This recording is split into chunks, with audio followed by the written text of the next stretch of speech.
Pwede ba manligaw? Ang bilis mo naman. Sigurado na kasi ako sa ayo. Nakikita ang yakap mo. Bakit may pagkain dito sa desk ko? Ayaw ko kasi nagugutom ka.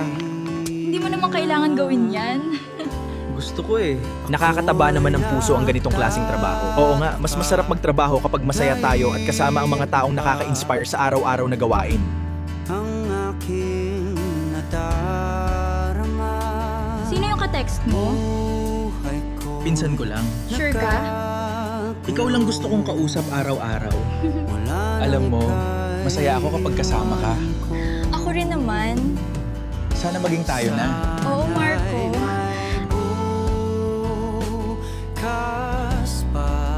Oo na nga, tayo na.